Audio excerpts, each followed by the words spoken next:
carbon.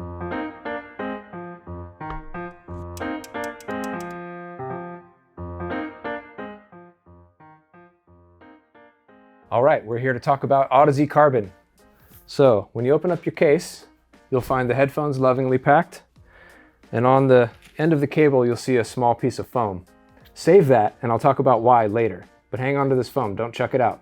So once you get your cable unwrapped, save this, and now your cable is ready to plug into any 580 volt Stax Pro bias amplifier. So the piece of foam that comes on, you want to make sure that you take it off before you plug the headphones in. If you leave it on, you could blow something up. What I recommend before plugging your headphones in is to put them on your head. That will help eliminate the static cling suction effect that sometimes happens with electrostatics. Left and right are cleverly hidden, as they are on most A to Z headphones, inside the headband. Next to your ear, you'll see an R on one side and an L on the other side. Adjust the adjustment blocks till it feels like about the right size for your head. Put the headphones on, adjust as needed, and then plug your headphones in. It helps to plug them in after, so you don't get the effect. Oh, look at that, there's music.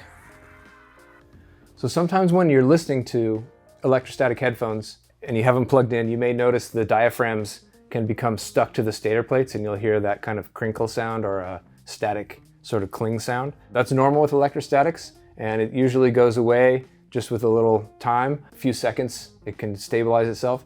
Sometimes they get a little more stuck, and you might need to pull the plug, just like this, holding the barrel connector, of course, not holding the cable, because that makes people sad. You can touch the ends of the connector to discharge the static that's built up there, or you can use the handy piece of foam that came with your headphones and put that on. This foam is conductive, and it helps prevent electrostatic buildup on the stator plates. The other advantage of keeping this foam and using it is that it helps keep oxidation and dirt from building up on the connectors of your headphones, and it helps protect the headphones themselves from getting scratched by the cable. When you're done listening, you might want to put your headphones back in the case for safekeeping. They should just slide right in. You can wrap the cable up just by looping it back and forth loosely in your hand, and then tuck it in, latch your case, and you're ready to go.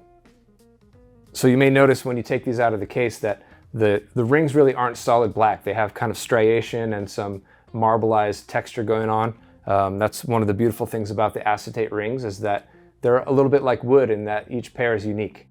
So care and feeding of your carbons, just try to keep them out of the sun, obviously, don't get them wet, all the usual kind of normal stuff. And then when you're done listening, you can just wipe down gently with a soft cloth, wipe the ear pads, wipe the headband. Now you know the basics about care and feeding of your carbons and how to use them. Now you can just sit back and enjoy the music.